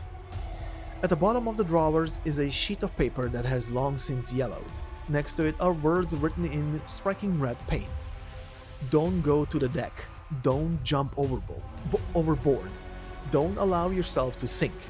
Read it. Remember it. Remember who you are. This piece of paper seems to have been cut from the officer's manual and is filled with flamboyant rhetoric boasting that this ship can be called a palace on the Iberian Sea, a mobile throne for exalted kings. The officers and researchers lucky enough to be selected as the crew of the Stultifera Navis were the most outstanding talents of Iberia's golden age. One of the passages was marked with a highlighter. In any given era, there are only so many names that will be remembered. History, in all its cruelty, shows no mercy to the mediocre. Congratulations, most glorious crew member. You will surely enter the annals of history. Obviously, this does get a log entry, which is the 5th log entry under exploring the cabins. Let's just count 1, 2, 3, 4, 5. This storeroom was once used to store instruments, tools, and supplies needed for the Stultifera Navis maintenance, but for a ship that has, okay, pretty much the same, the cabinet can be searched, and if the key is found, the locked drawer can also be opened up to rummage through its contents. So we did both. It is done. And this will be the end for today. The last thing we're gonna go over here before I forget will be this picture here, which is the only scene we got today. It says here, the golden spectre emerges from the depths of the mists, even the passage of more than 60 years unable to block out its light. Visitors, are you prepared to face its worship? And the next time we will begin from this lovely little scene here titled Lower Hall, and it says, his eyes widened with anger, his hand not letting go of the helm for decades. But yeah, this will be it for today's section. Oh, okay, that's a long video already. These videos will be super long because of how much extra stuff there is on every single one of these. But yeah, I hope everybody enjoyed today's section of the story, and we will continue next time. Once again, I'm gonna ask if you would be interested to see the future stages included into this narration. Considering that I heard stories about people getting very frustrated with certain stages later on. I will, however, definitely include the last stage, like I always do in these, into the narration of the final video when we get there. But for now, there will be probably a day and a half, 2 days until the next episode goes live on the channel, with smaller stuff in between. Obviously, as always, there's almost always an upload almost every day. But yeah, I hope once again everybody enjoyed this. Once again, thank you for pushing the channel over 200 subs, and I hope you have a fantastic day wherever you are, and that you are having good luck on the banner if you're still pulling, or if you will still pull on it. But for now, I will see you in the next video. Until then, bye bye.